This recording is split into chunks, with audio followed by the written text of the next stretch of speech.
Many churches today strive to be like the early church was in Acts 2.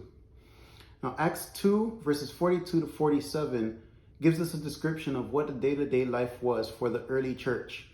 Now, this is taking place after Pentecost Sunday, after Peter had preached his sermon to the people, and 3,000 people were saved and received the Holy Spirit after hearing Peter's sermon. And Acts 2:42 tells us, and they devoted themselves to the apostles' teachings and the fellowship, to the breaking of the bread and the prayers. And awe came upon every soul, and many wonders and signs that were being done through the apostles. And all who believed were together and had all things in common. And they were selling their possessions and their belongings and distributing the proceeds to all, as any had any need.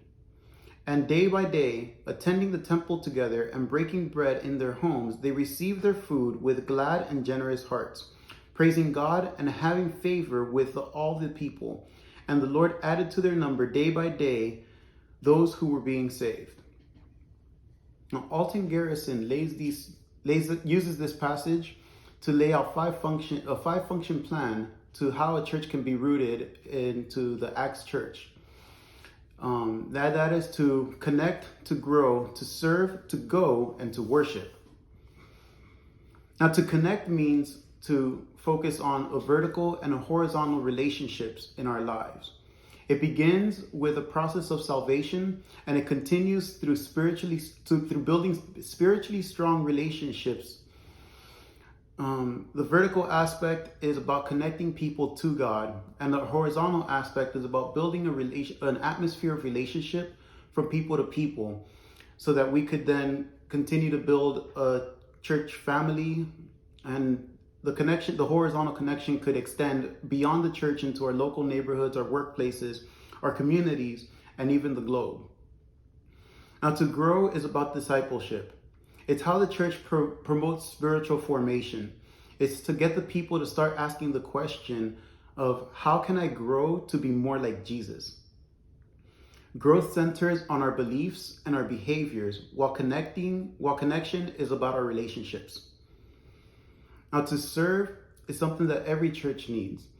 It's the concept of getting people to stop being just a spectator that would go to services and be fed, and get them involved in the church. It's about becoming involved. It's about finding and getting to know people, finding out what their gifts are, developing their gifts, and then letting them work their gifts out through service in the church, whether it's being a greeter or working in different ministries within the church.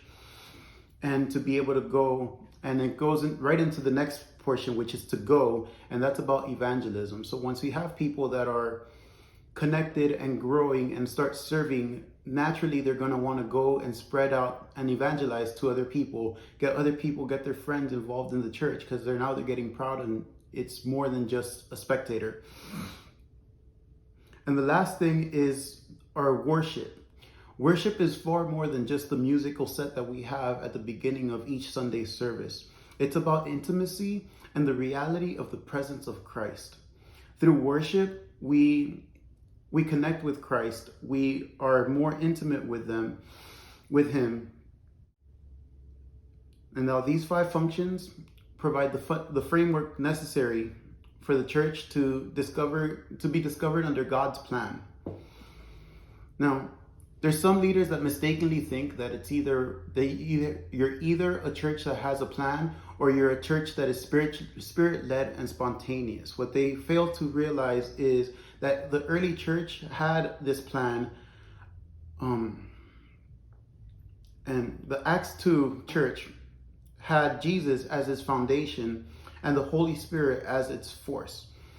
Jesus' ministry was pretty methodical and planned out, while the Holy Spirit, when we are filled with the Holy Spirit, it seems that it's a spontaneous thing, because as Jesus tells his disciples, the Holy Spirit will give them the words as they're getting persecuted, to not worry about that, because they will spontaneously know what it is.